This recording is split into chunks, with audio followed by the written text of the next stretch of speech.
qui es aux cieux, que ton nom soit sanctifié, que ton règne vienne,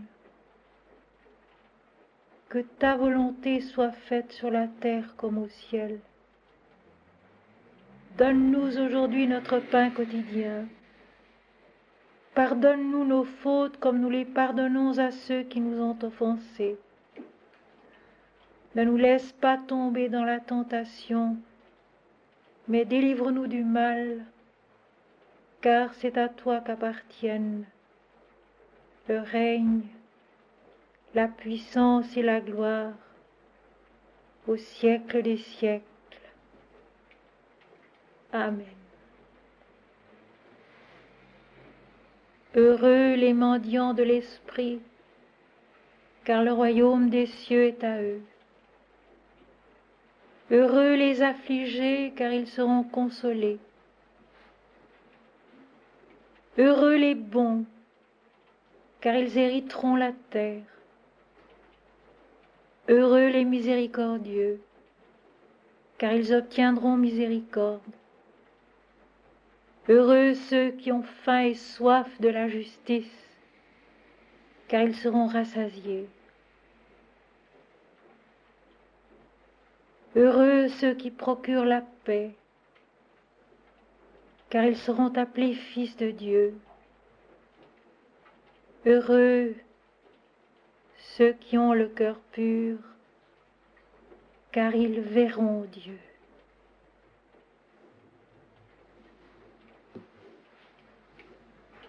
Mes amis, ces moments que nous passons ensemble sont des moments où l'âme se souvient d'autre chose que de la vie courante, où l'esprit se rappelle un peu d'où il est né, d'où il vient, où notre pensée s'apaise, où notre corps s'abandonne à quelque chose qu'il possède, qu'il contient, mais dont habituellement il n'a presque pas conscience. Car notre corps aussi est habité par l'esprit, est fait de l'esprit, est fait de la lumière, promis à se connaître en Dieu. Et ce soir, je ne pouvais pas mieux faire, mes amis, que de vous apporter la fin du chapitre 6 de la Bhagavad Gita, dont j'ai traité quelques versets d'abord durant 5 cours au semestre passé à l'Université populaire de Lausanne, puis quelques versets à Paris, il y a une dizaine de jours, et ce soir, j'aimerais terminer ce chapitre qui est l'un des plus beaux de la Bhagavad Gita signifiant donc le chant du bienheureux Seigneur. Pour commencer, je vais vous lire 2 passages un peu plus importants tirés de mon journal spirituel récemment sorti. Voici, tirés de ce journal, 2 passages assez importants. Pages 92 et 93. Dieu est en nous. Le ciel et la terre sont en nous. Christ est en nous. La mort et la résurrection sont en nous. Dieu est en nous. Le ciel et la terre sont en nous. Christ est en nous. La mort et la résurrection sont en nous. Ces quelques phrases ont une allure révolutionnaire et pourtant, celui qui parvient à les vivre a résolu tous les problèmes et rentre dans l'immortalité. C'est résumé en une seule phrase, toute la Bhagavad Gita. tout le chant du bienheureux Seigneur.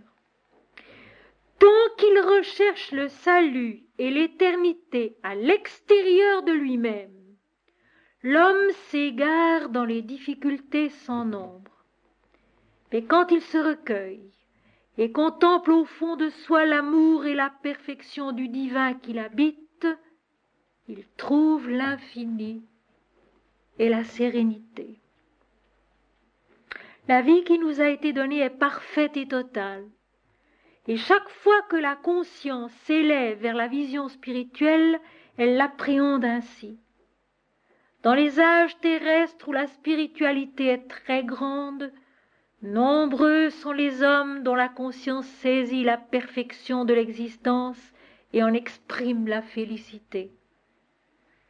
Dans les temps où la spiritualité est faible, où l'entendement de l'homme est dominé par la perception physique des sens et les raisonnements dualistes du mental, cette perfection, pourtant toujours réelle, échappe presque totalement à l'intelligence.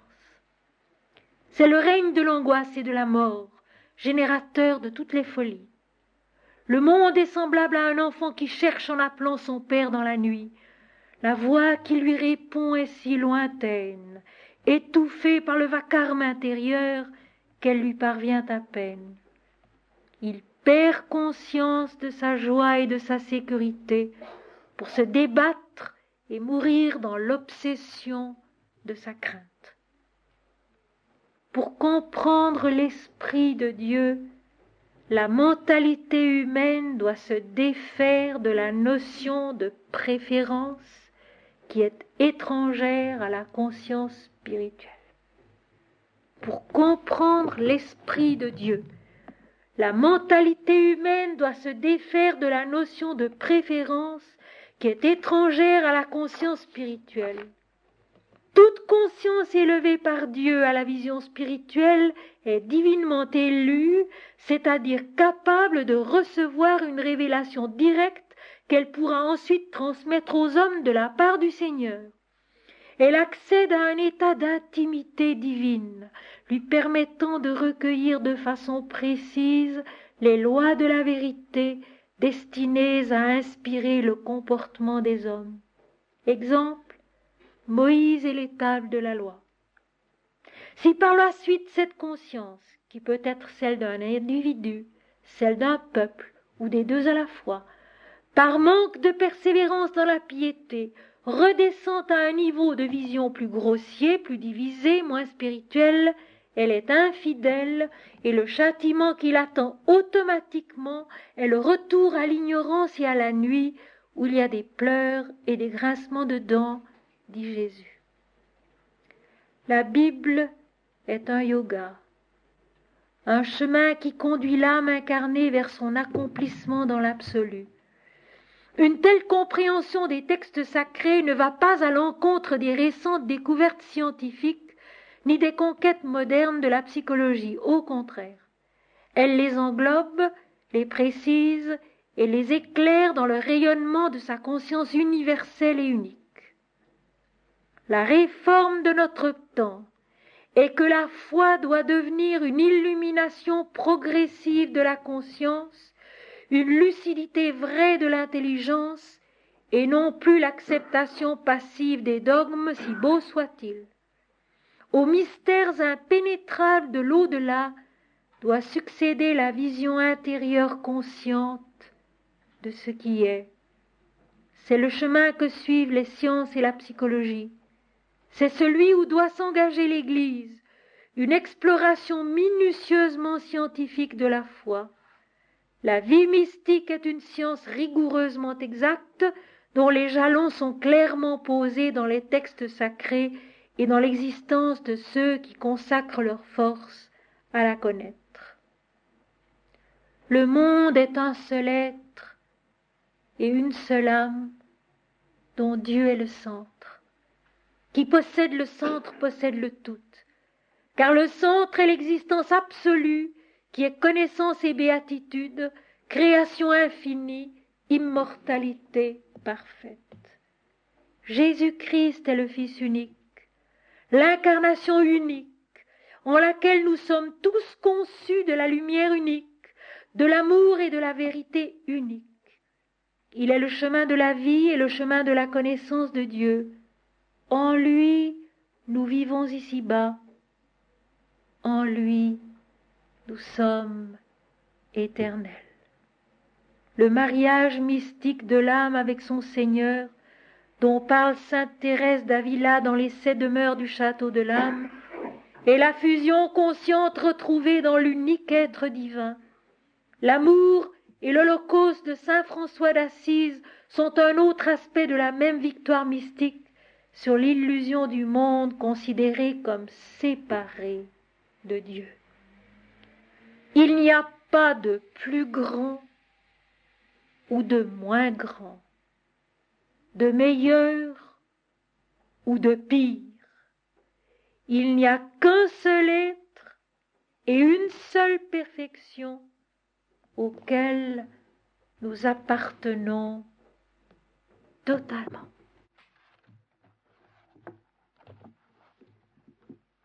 La science terrestre se veut génératrice d'unité, mais elle est cause de divergence et de lutte tant que l'Éternel ne l'inspire pas, tant qu'elle ne descend pas en l'homme du haut de la plénitude bienheureuse et impersonnelle qui conçoit toutes les formes de la création et les accomplit dans sa lucidité et dans sa paix. En d'autres termes, elle est vraie et bienfaisante, cette science terrestre, lorsqu'elle a la générosité de l'amour et le courage de l'humilité. Quand sa valeur est rédemptrice et que son influence sanctifie l'âme des peuples, elle est source de joie, de croissance intérieure et de sagesse. Quand sa prospérité est spirituelle autant que matérielle, quand sa lumière est une bénédiction pour l'intelligence autant que pour le cœur, sur la voie qui conduit à la sérénité de la compréhension parfaite. L'égoïsme et l'âpreté n'y doivent point trouver leur compte, mais seulement le bien de tous dans l'abondance infinie de l'être. L'égoïsme et l'âpreté n'y doivent point trouver leur compte, mais seulement le bien de tous dans l'abondance infinie de l'être.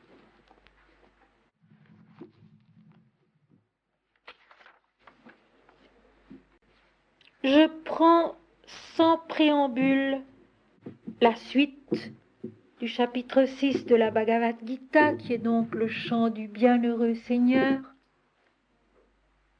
l'enseignement de Krishna, à la fois avatar et Dieu. Et je rappelle ici la parole de l'une des incarnations divines qui sont venues comme une grâce dans notre monde.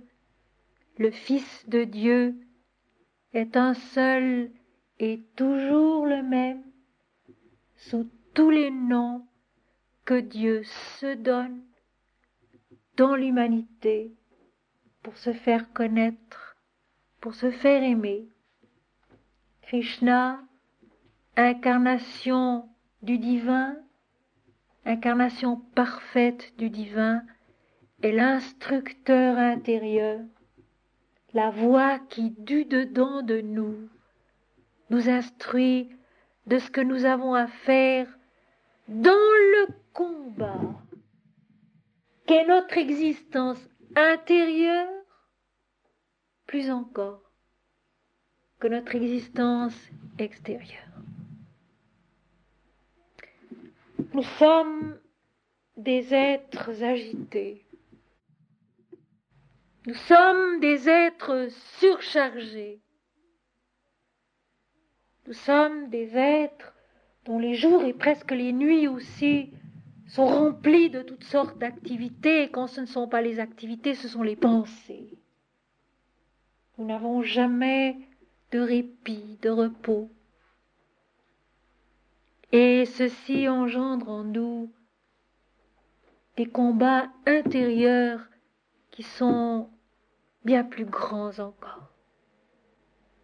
J'en veux pour preuve toutes les confidences qui me sont faites lorsque je reçois les uns ou les autres, lorsque, comme tout dernièrement, je passe 10 jours à Paris et que pendant des heures chaque jour je reçois des personnes qui me racontent leurs difficultés.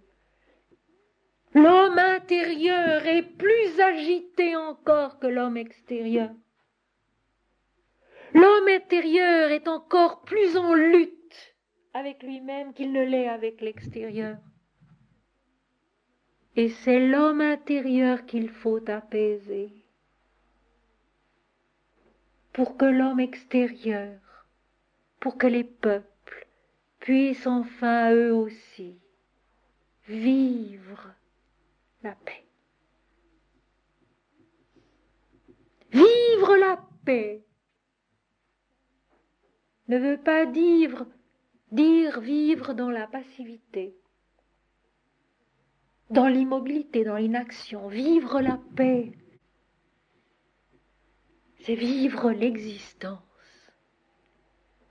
avec tout ce qu'elle comporte, avec tout ce qu'elle nous apporte et nous propose, avec tout ce qu'elle contient,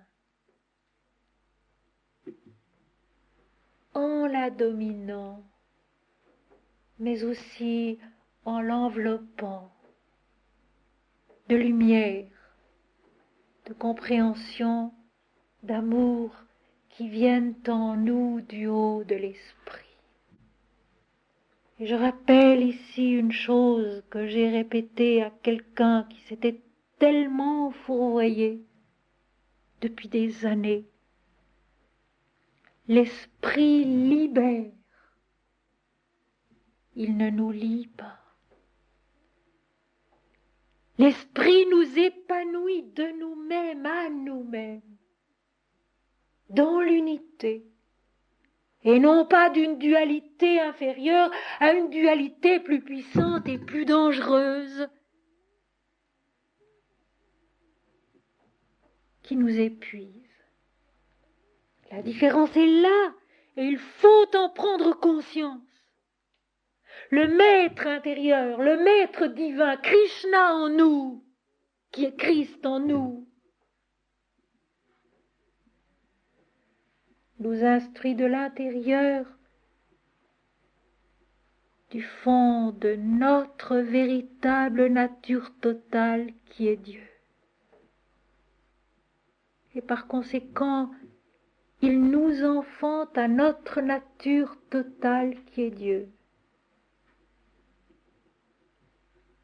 Il nous délivre des limites, des petitesses, des mesquineries, des blessures, de la souffrance. Il ne nous ligote pas. Il ne joue pas avec nous. Il nous accomplit dans sa vérité radieuse. Toute la différence est là. Toute instruction religieuse ou spirituelle qui se dise telle et qui lie les hommes à quelqu'un sont fausses, sont mensongères et font du mal à l'humanité.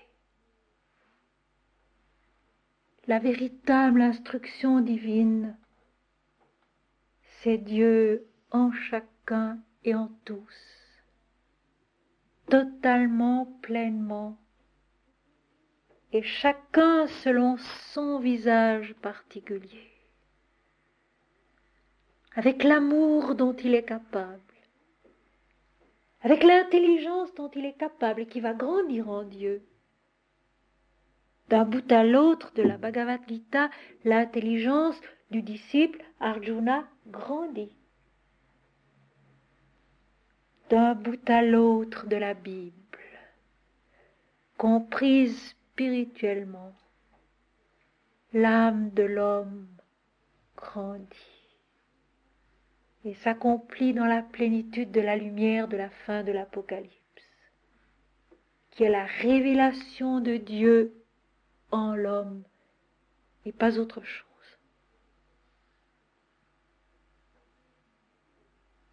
Il était question dans ce chapitre 6 de la Bhagavad Gita des 2 mois de l'homme.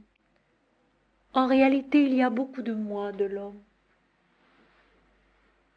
Ici, il était question du moi supérieur qui est axé sur Dieu, si vous voulez, Abraham, qui était l'ami de l'Éternel et qui n'agissait jamais sans converser avec l'Éternel. Et le moi inférieur, qui est le moi humain, courant, normal, qui bien souvent oublie de qui il est l'enfant, et qui alors devient comme l'ennemi de l'homme. Et je cite le texte, parce que le texte ne dit pas que ce moi inférieur est l'ennemi de l'homme. Il devient comme s'il était l'ennemi de l'homme, et il agit comme un ennemi. C'est une apparence. Une apparence qu'il ne faut pas lui laisser la possibilité de revêtir. Un rôle qu'il ne faut pas lui laisser la possibilité de jouer. Et je passe, parce que je ne veux pas résumer, sur ce qui a déjà été dit dans les versets précédents concernant les moyens de conquérir ce moi inférieur, c'est-à-dire de l'envelopper dans la conscience de la présence de Dieu qui nous habite tout entier, des pieds à la tête. Comme le dit l'un des psaumes, Éternel, la terre est ton marchepied, et tu touches au ciel. Eh bien, cela est vrai dans l'univers, mais cela est plus vrai encore en nous. L'Éternel est nous-mêmes, de la plante de nos pieds au sommet de notre tête. Et nous allons maintenant continuer à interroger un texte qui est insondablement beau, comme le sont tous les passages bibliques que nous avons déjà eu l'occasion d'interroger. Chaque fois que le mental inquiet et agité s'échappe, il faut le dominer et le ramener à la soumission dans le moi. Chaque fois que le mental inquiet et agité s'échappe, il faut le dominer et le ramener à la soumission dans le moi. Et ici, moi est écrit avec M majuscule, car il s'agit du soi de l'univers, du Père de la création, de l'Éternel en nous et dans le monde. Nous connaissons un peu maintenant ce mental dont l'Inde dit qu'il est un singe agité. Nous savons à quel point il peut devenir une girouette qui tourne dans le vent sur le toit.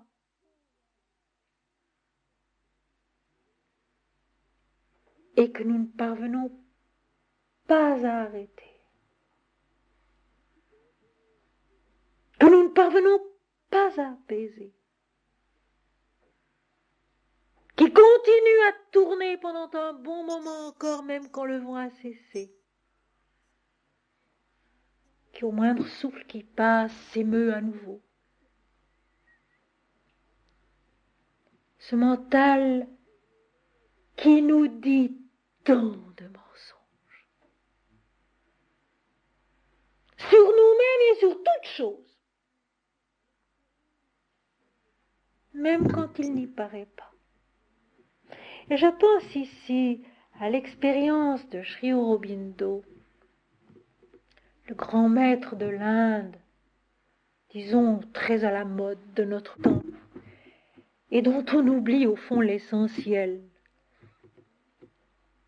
Lorsqu'il a commencé à explorer sa vie intérieure et qu'il a voulu méditer, il a donc eu à un moment donné, en 1907 si je ne m'abuse, pendant 2-3 jours un maître, un certain Guru Bhaskar Lele, un vishnouite, rigide et certainement sérieux, que le jeune frère de Sri Aurobindo lui avait amené pour lui apprendre à mieux méditer. Et ce gourou, ce maître, a d'abord commencé par enjoindre à Sri Aurobindo de se séparer de tout le monde, de ses amis, de s'enfermer dans une chambre, de se couper totalement de l'extérieur. Et Sri Aurobindo s'est enfermé dans une chambre, coupé de ses amis, de tout le monde, de l'extérieur. Et le gourou lui a ensuite dit, vous allez vous installer, vous allez méditer, et vous allez tâcher de parvenir peu à peu au vide de votre mental, c'est-à-dire au vide de toute pensée. En fait, donc, à l'apaisement de cette girouette qu'est notre mental, qu'est notre intellect, notre pensée.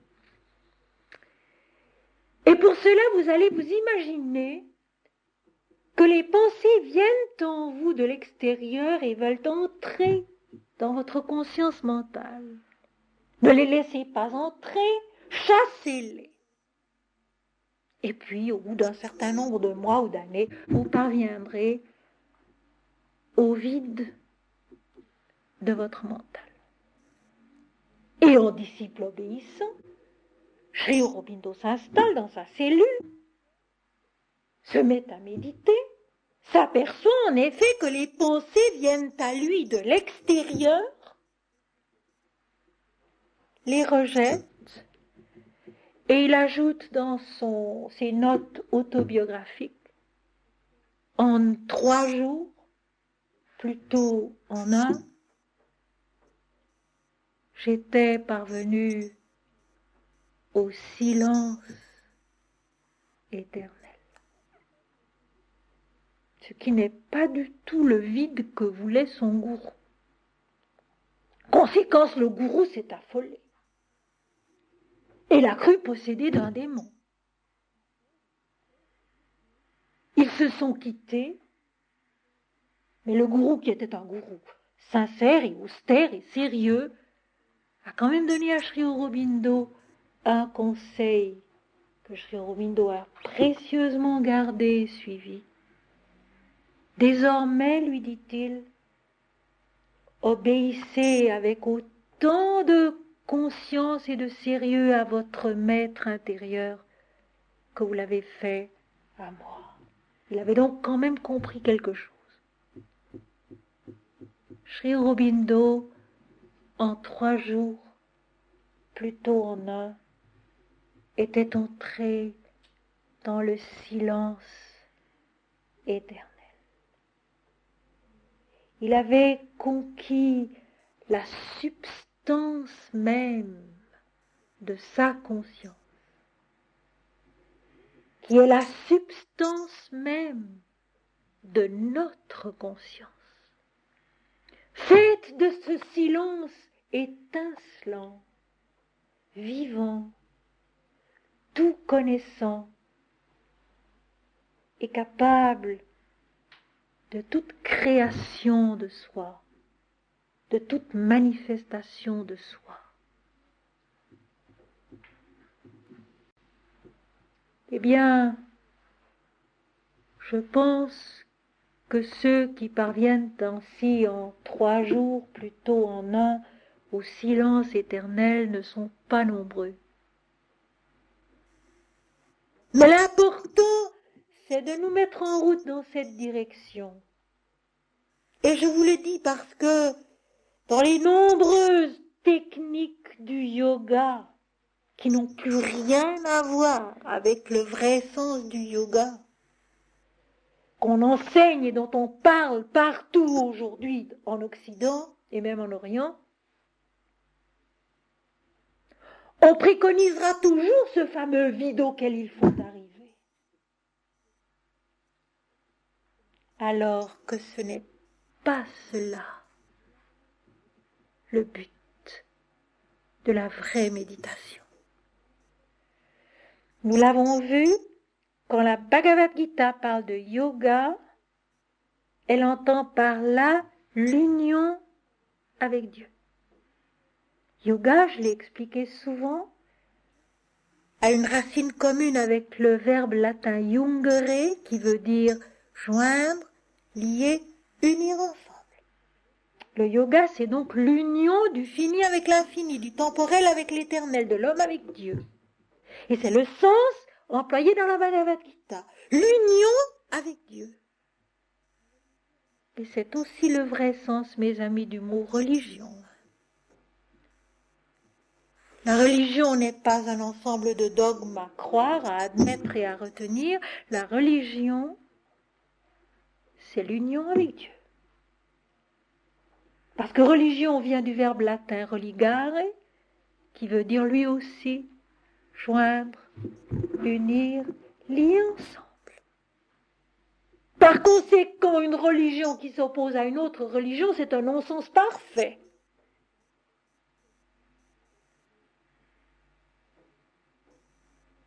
Parce que la religion, c'est l'union avec Dieu et le chemin intérieur qui y conduit. Ce chemin intérieur qui est différent pour chacun.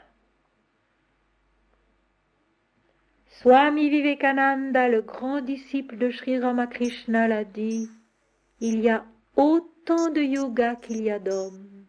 Il y a autant de façons d'être unis à Dieu qu'il y a d'hommes. Il y a autant de religions qu'il y a d'hommes. Il y a autant de chemins de Jésus en nous qu'il y a d'hommes. Sans préférence et sans orgueil. Voilà un des articles du chemin. Chaque fois que le mental inquiet et agité s'échappe. Nous le savons, n'est-ce pas, que notre mental est inquiet et agité. Cela, nous le savons. Du matin au soir et du soir au matin. Pour 100 000 et une choses qui n'en valent pas la peine, pour 100 000 et une choses qui en valent la peine. Car je ne prétends pas du tout que nous n'ayons pas de raison d'être inquiets et agités. Seulement le remède pour aider ce mental, cette pensée inquiète et agitée, ce n'est pas de penser encore et encore et encore et encore et de chercher des solutions. C'est au contraire d'essayer non pas de lui imposer silence, mais de lui apporter le silence, de lui offrir le silence, de lui donner la possibilité du silence, ce qui est tout autre chose.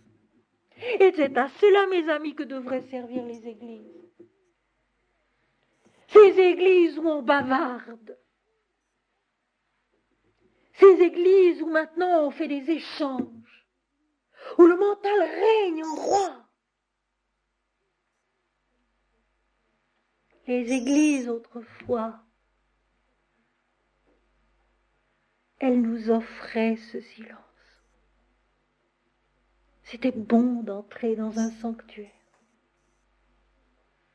Il y avait là des personnes de tout âge, à genoux, qui égrenaient un chapelet ou qui priaient.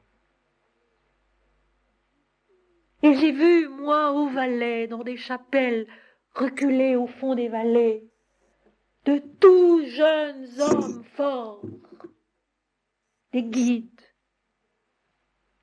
à genoux le soir, dans un coin de la chapelle, qui priaient de tout leur cœur.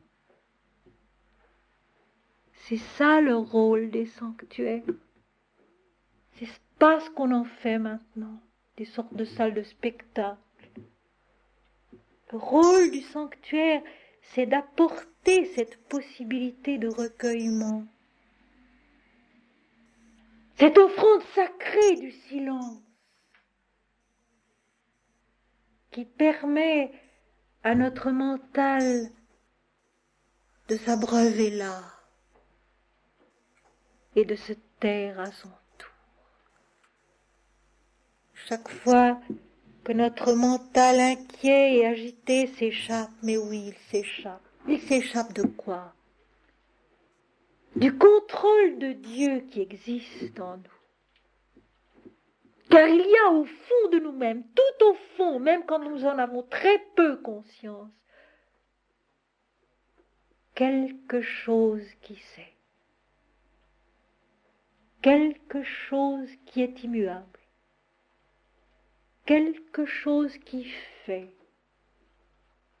si nous le laissons faire. Il y a en nous quelque chose qui veille, quelque chose à quoi nous devons nous efforcer de ne pas échapper,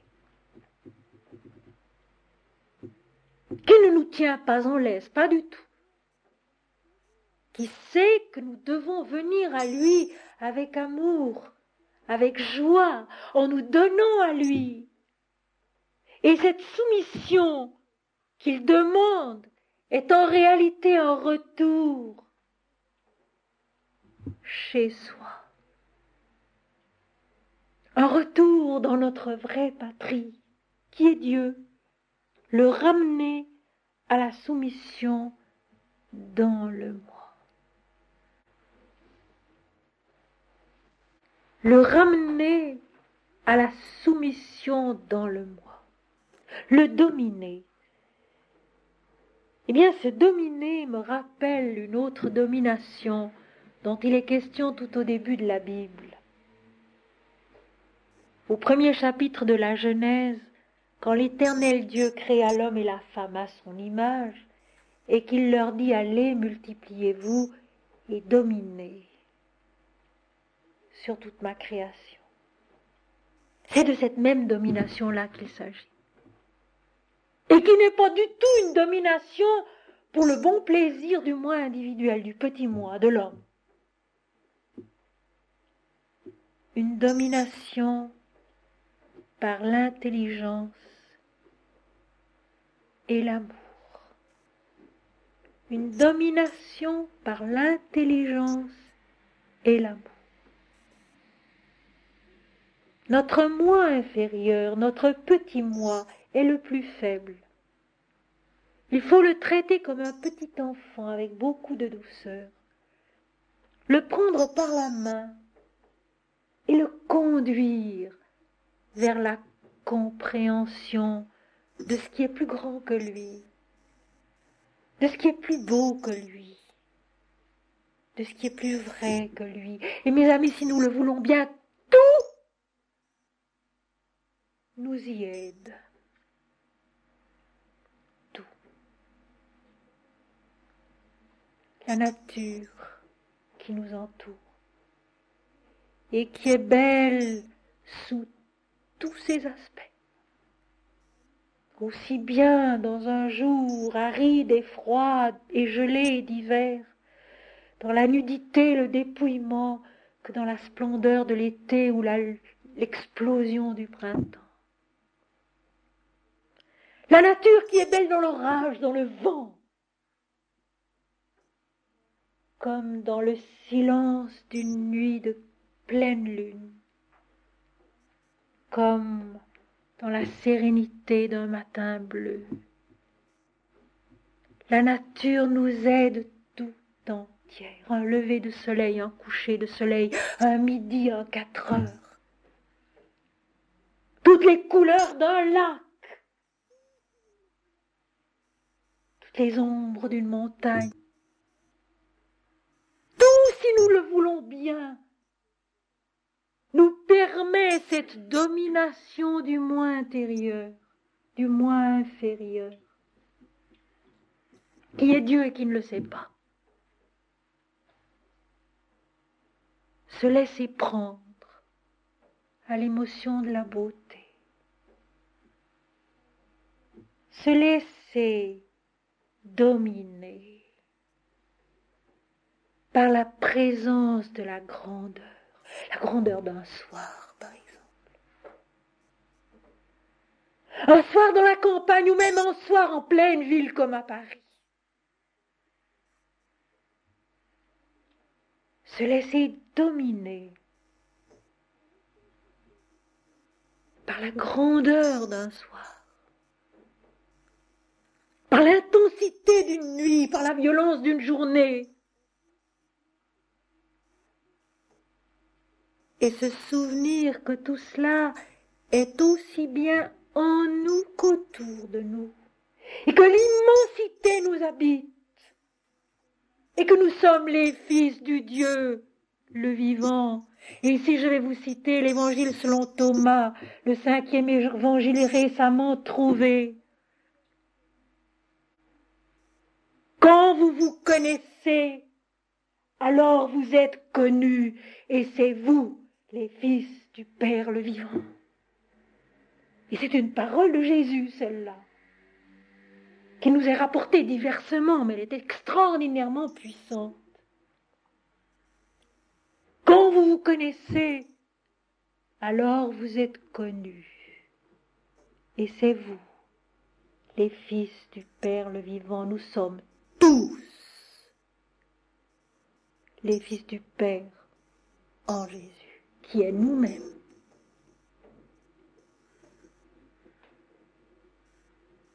Et dans l'Inde, il se nomme Krishna, et il est l'incarnation de la Mère divine qui est elle-même l'univers et l'humanité. C'est se souvenir de tout cela, c'est le ressentir à certains moments qui s'appelle dominer le moi inférieur. Vous voyez que c'est tout autre chose que ce qu'on dit d'habitude et que ce qu'on croit d'habitude. Dominer le moi inférieur en le nourrissant, en lui donnant une nourriture valable, comme un nourrisson auquel on donne le meilleur de soi-même pour être sûr qu'il grandisse sans difficulté.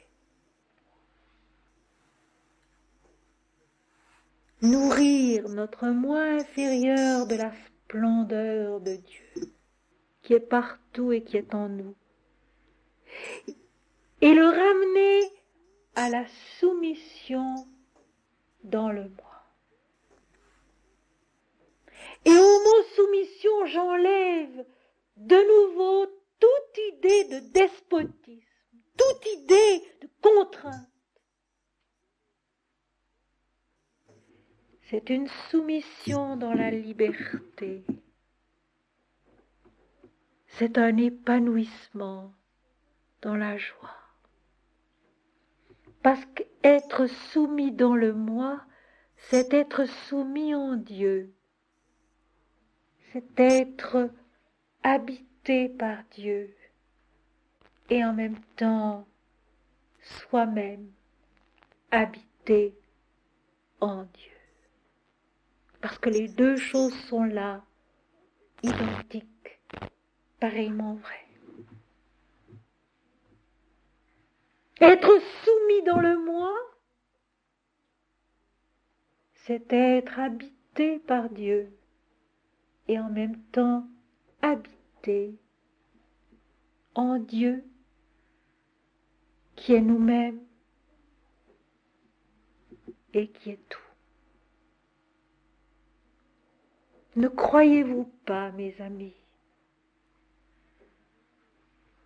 que pour soulager la souffrance du monde, actuelle, ancienne et future, c'est là le chemin.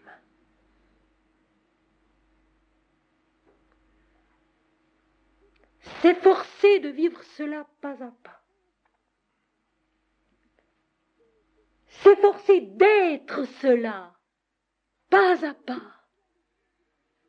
Quel que soit notre entourage, quel que soit le milieu, la ville, le pays où nous devions vivre,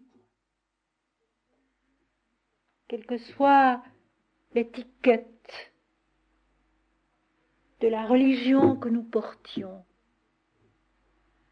Vivre cette acceptation, ce don de soi, cette soumission en l'Éternel, qui est le même pour tous et pour chacun, qui est pareil en tous et en chacun. Dominer notre moi inférieur, notre mental agité et inquiet, non pas par la contrainte, mais par l'amour et par la compréhension et par le souvenir de notre Père, de qui nous sommes nés, et par la recherche du divin dans tout ce qui nous entoure et tout ce qui est en nous. Aller pas à pas pour vivre en lui, qui est tout, pour être rempli de lui, qui est tout.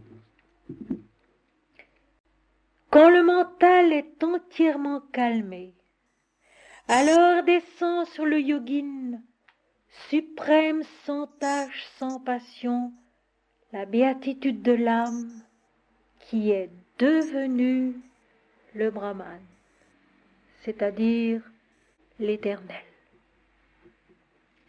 Quand le mental est entièrement calmé, alors descend sur le yogin, suprême, sans tache, sans passion, la béatitude de l'âme qui est devenue le Brahman. Un mental entièrement calmé, pour nous, qu'est-ce que cela veut dire? Parce qu'enfin, nous savons bien où nous en sommes. Et que pour nous, le mental entièrement calmé, ça ne sera certainement pas le silence éternel qu'a connu un Sri Aurobindo. Ou cette immobilité consciente intérieure de certains yogis. Mais nous pouvons aussi aspirer à un mental entièrement calmé et soumis dans le moi. Et pour cela, nous avons beaucoup de moyens. Nous nourrir de la beauté partout et toujours. Nous souvenir de Dieu partout et toujours. Essayer d'éprouver au fond de nous-mêmes cette joie, cet amour, cette douceur qui est l'arme suprême des saints. Quand on parle de la douceur des saints, nous savons bien qu'à l'occasion, ils ont aussi tonné, qu'ils ont aussi été sévères et violents, nous le savons. Nous savons qu'un Christ a chassé les vendeurs du temple avec un fouet. Nous savons qu'il a traité de façon répétée et dure les pharisiens d'hypocrites.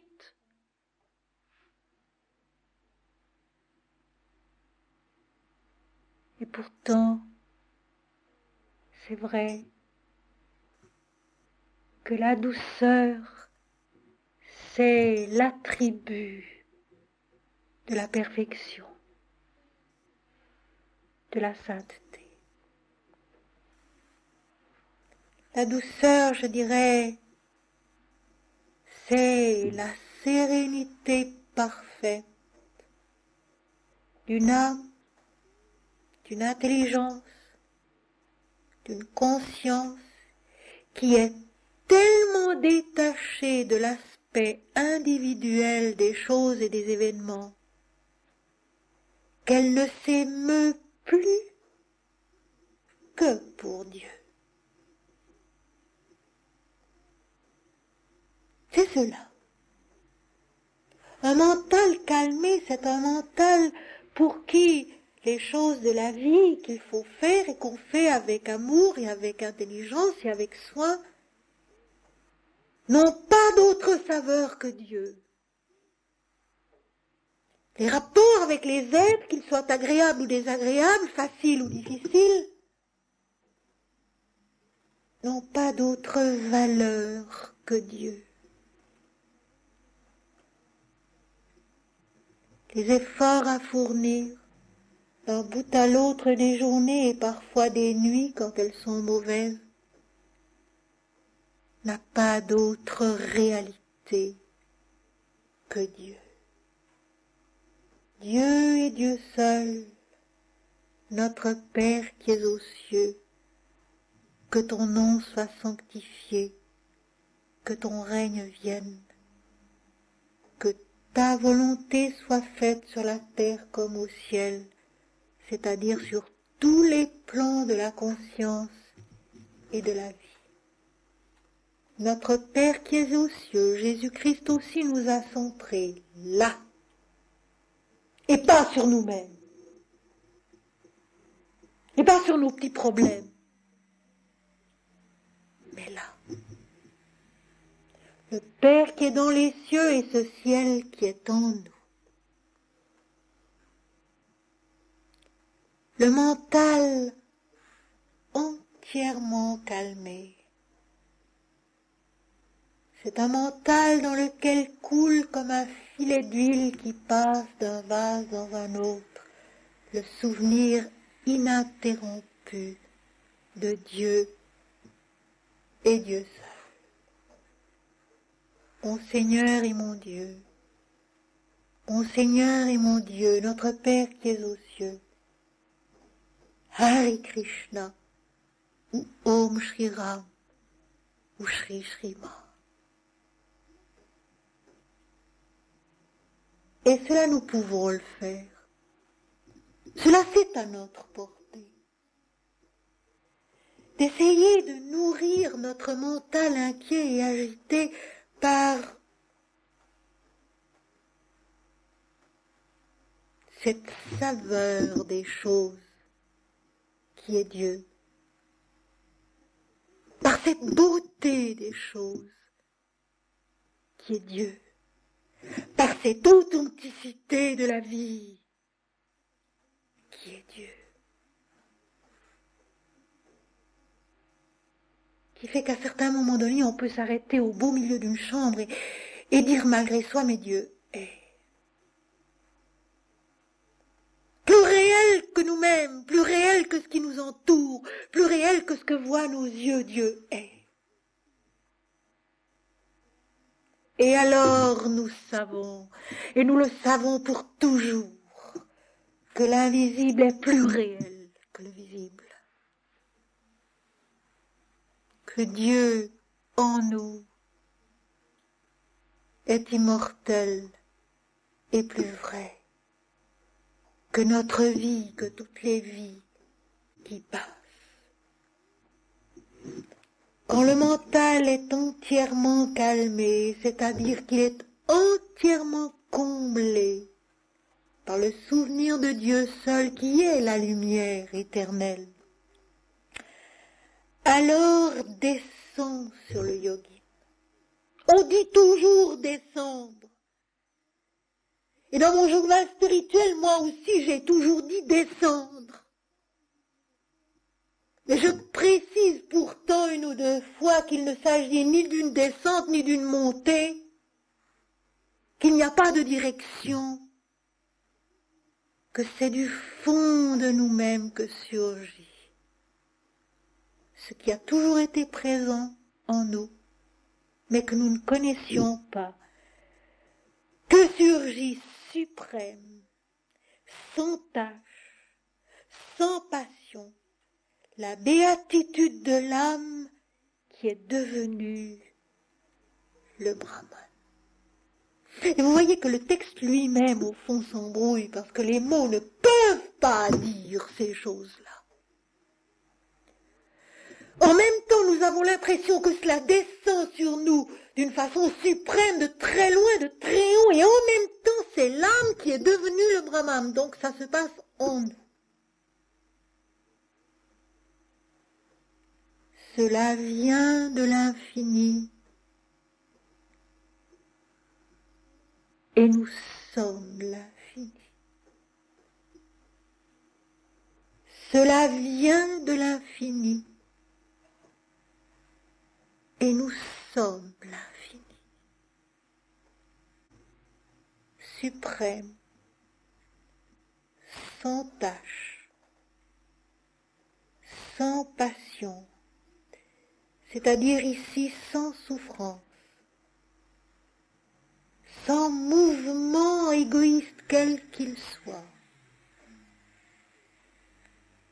La béatitude de l'âme qui est devenue le Brahman, qui sait à ce moment-là profondément et totalement qu'elle est Dieu et qu'elle est l'éternité et qu'elle l'a toujours été. Elle l'a simplement redécouvert, retrouvé, vérifié. Et c'est ça le but de la vie, mes amis. Tous les autres buts sont valables,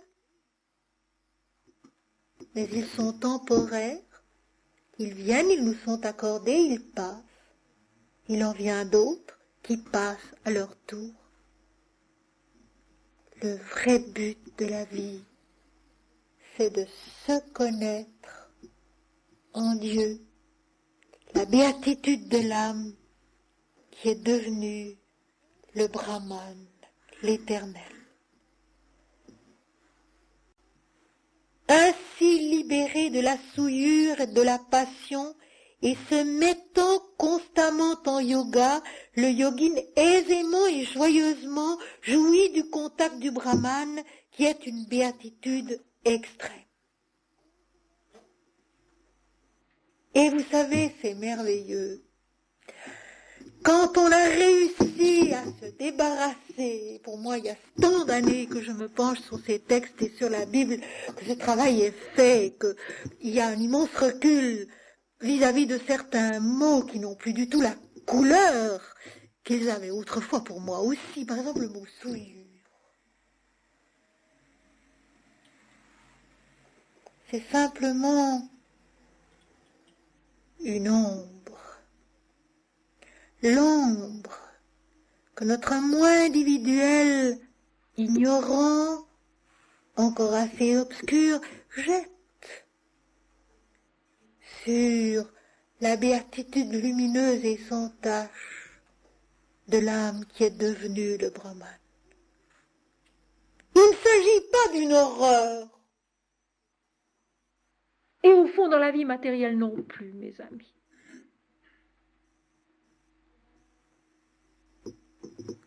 Il y a des tâches, il y a des aliments qui se renversent, il y a d'autres choses qu'il faut jeter, qu'il faut ramasser, qu'il faut nettoyer quotidiennement. Il n'y a besoin d'avoir à leur égard aucune rancœur, aucune opposition intérieure, aucun dégoût. Ce sont des choses de la vie qui doivent être jetées, qui doivent être éliminées. Et il y en a sur le plan matériel, il y en a sur le plan vital, il y en a sur le plan mental. Ce sont des souillures au sens simple du terme. Une ombre sur la lumière sans tache de la conscience qui est notre conscience et qui est Dieu également. Ainsi libéré de la souillure de la passion, de l'ombre que jette en nous et sur nous la souffrance, les désirs, l'attachement, qui sont des jeux ignorants, du moins inférieurs, du moins individuels, attachés au nom et à la forme. Libérés de cela, libérés de cette fameuse conscience personnelle. Et je le répète parce que c'est un mot libérateur. C'est si merveilleux de n'être personne. D'aller dans la vie comme un semeur qui sème le blé dans les sillons, qui laisse ensuite faire l'automne et l'hiver et le printemps pour que le blé soit mûr en été. Et de ce blé on fait le pain.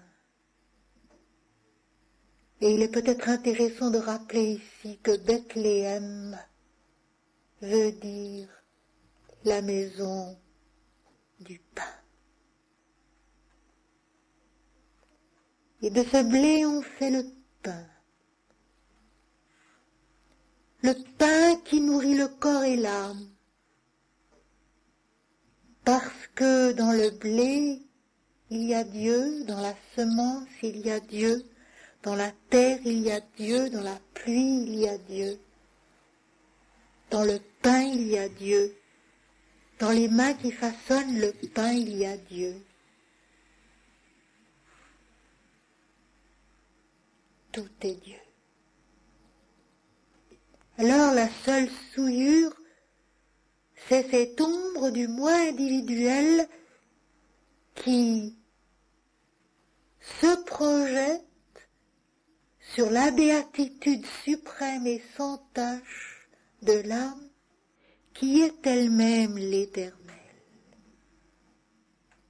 et qui est capable de s'en ressouvenir, qui est capable de retrouver cela et de le vivre et par conséquent de le rayonner, de le projeter autour de soi comme en soi. C'est une libération.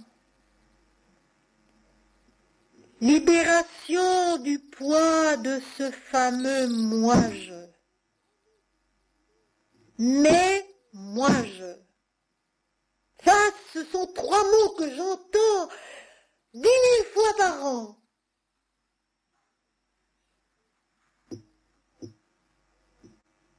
Mais moi-je. C'est ça la souillure, c'est pas plus.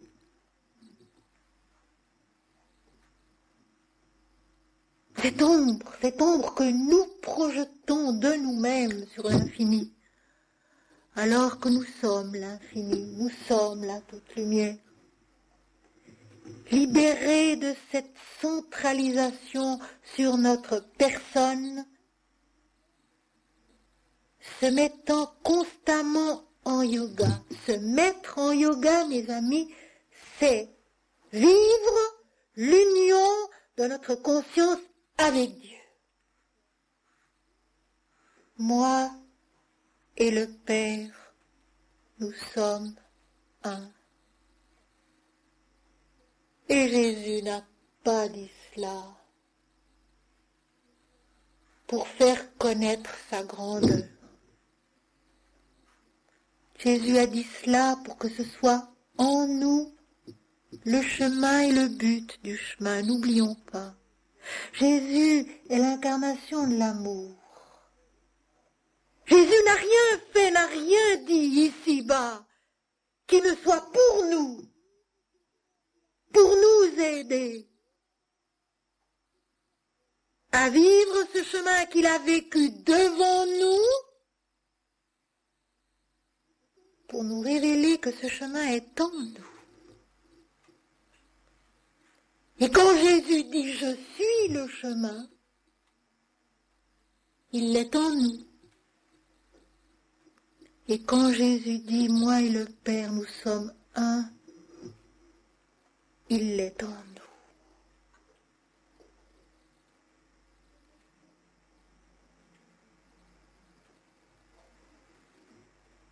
se mettant constamment en yoga, c'est-à-dire vivant cette union, cette unité de l'homme et de Dieu qui sont un.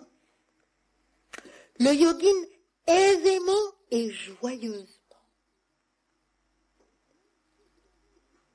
Dès le moment où l'homme s'efface en Dieu, où l'homme se connaît en Dieu, est un avec Dieu, joyeusement et aisément, il jouit du contact du Brahman qui est une béatitude extrême. Il réalise au fond de lui-même qu'il est l'éternité,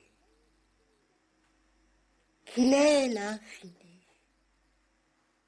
Et l'insondable liberté, l'insondable fécondité du Saint-Esprit.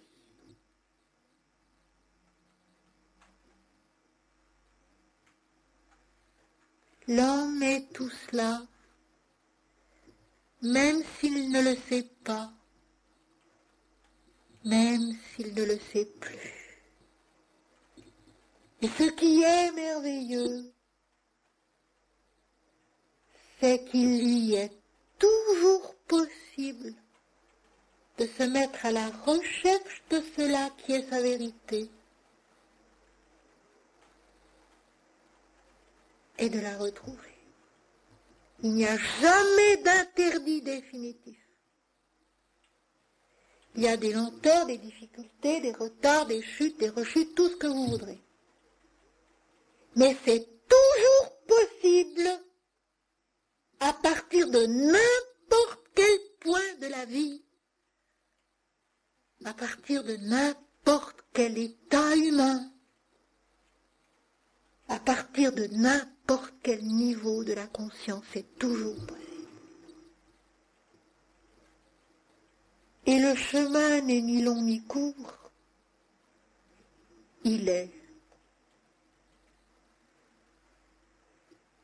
Et quand on aime Dieu, il est merveilleux, il n'est pas long, il est trop court.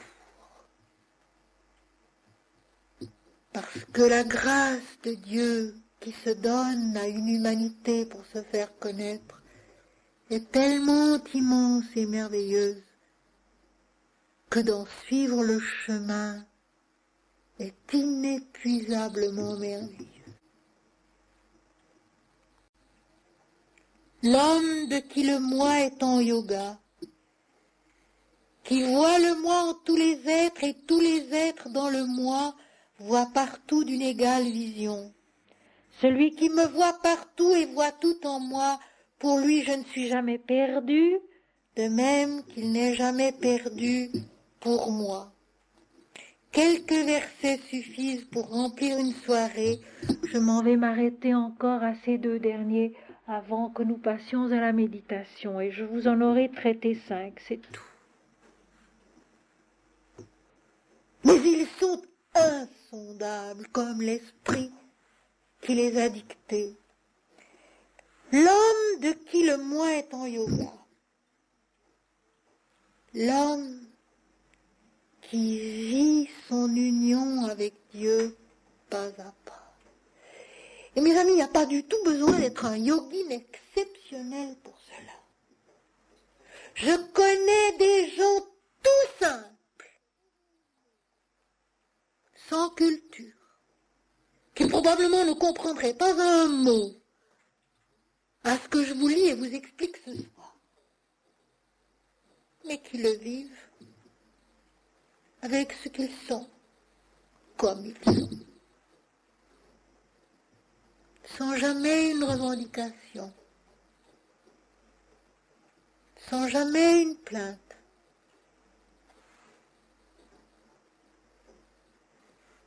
sans jamais une opposition, une rancœur ou une amertume,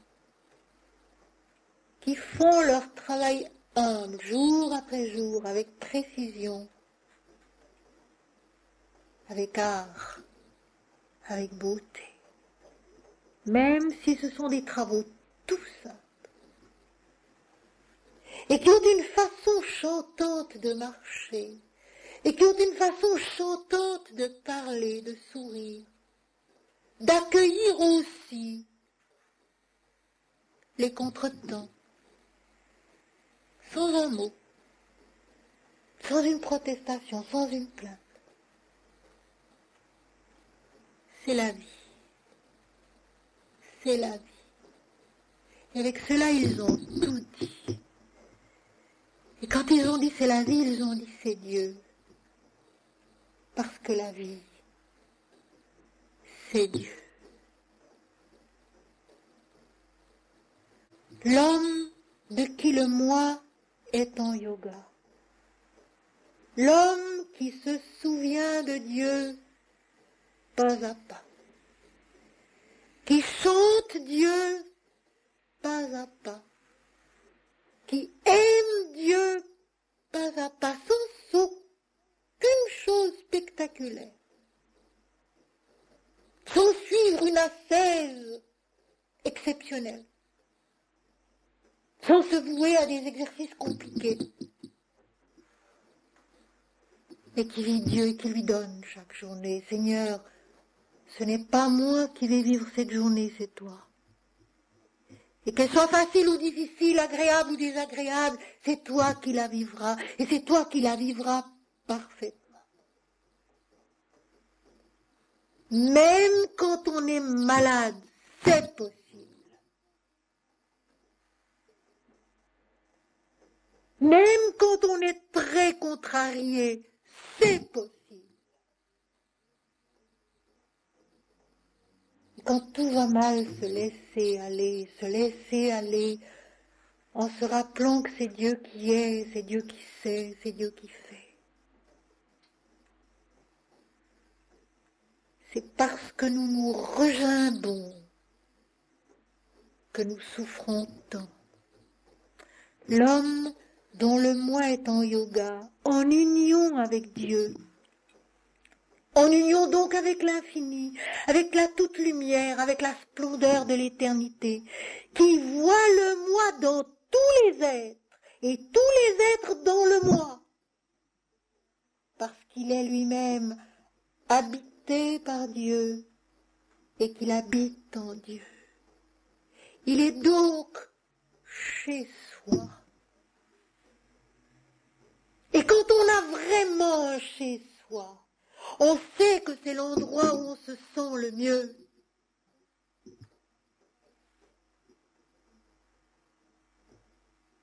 Tant que nous ne sommes pas chez nous, nous souffrons. Quand nous avons trouvé un chez nous, nous sommes apaisés. Et notre vrai chez nous, c'est Dieu en nous et Dieu en tous, Dieu en tout. C'est cela notre patrie, c'est cela notre vrai chez nous. Parce que nous sommes un avec Dieu, nous voyons Dieu en nous-mêmes et nous voyons Dieu en tous.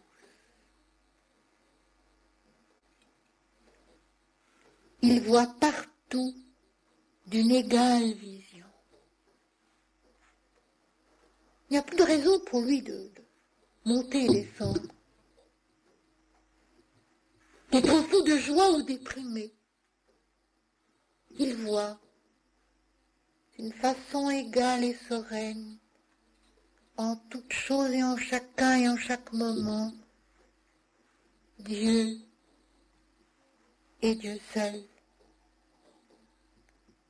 Et le divin instructeur au fond de nous-mêmes insiste, celui qui me voit partout et voit tout en moi. Pour lui, je ne suis jamais perdu, de même qu'il n'est jamais perdu pour moi.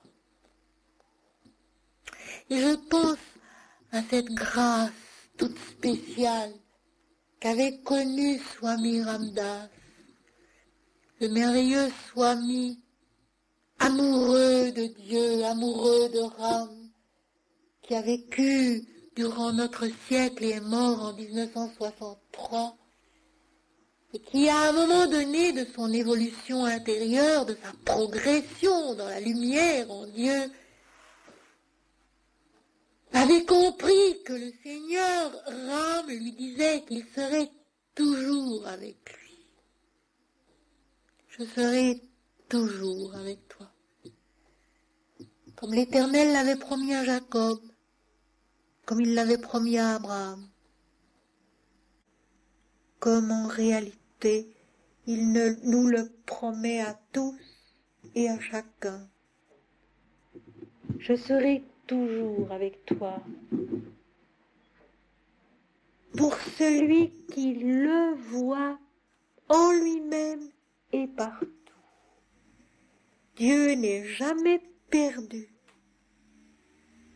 Et cet homme n'est jamais perdu pour Dieu. Ils vivent l'union divine sur la terre, dans la vie d'ici-bas. Vivre l'union divine,